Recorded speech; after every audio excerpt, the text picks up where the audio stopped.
I want to get into what the fantasy economy is, but I think before we do that, it might help for folks out there who aren't seeped in the academic rhetoric here to kind of explain what is neoliberalism, what was its rise. I mean, I think most people obviously live in a neoliberal environment or are listening to this, but they may not know the term.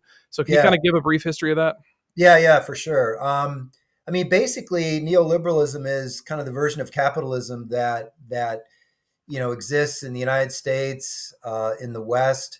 Since I mean, there's not like a firm date here, but I think most people trace it to really the 80s, the 1980s, late 70s, 80s, when we kind of evolved into kind of like this hyper capitalistic version of the economy.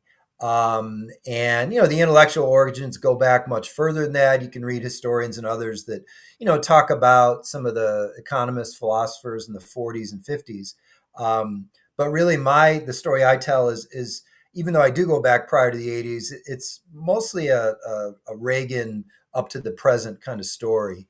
Um, and it's kind of just the air we breathe today in the economy and higher ed, um, where deregulation, minimal taxation, privatization, these things are just sort of the starting point. They're kind of taken for granted, and so there's really and also of course the real assault on labor unions that's been going on for decades.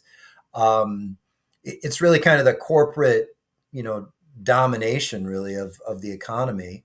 And that's kind of how I think about it. I don't necessarily love the term, even though it's in the subtitle of my book, but I do think we have to, delineate the last several decades of capitalism from what came the several decades before that. And so that's why I use the term.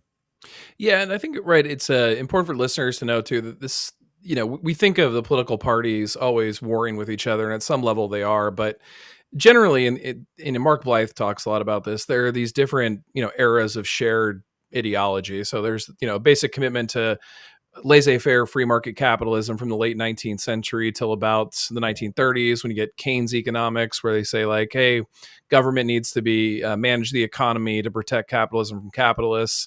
You get this crisis of the 70s, and that's when neoliberalism is introduced, where government and unions are the bad guy, and Right. we're going to get rid of all these supposed manufacturing jobs, which are largely union based, and replace them with everybody college educated expert class. And that this kind of where your book fits in, because you refer to, well, you tell me, what's the relationship between neoliberalism and the fantasy economy, and you can kind of explain what the fantasy economy is. That'd be great.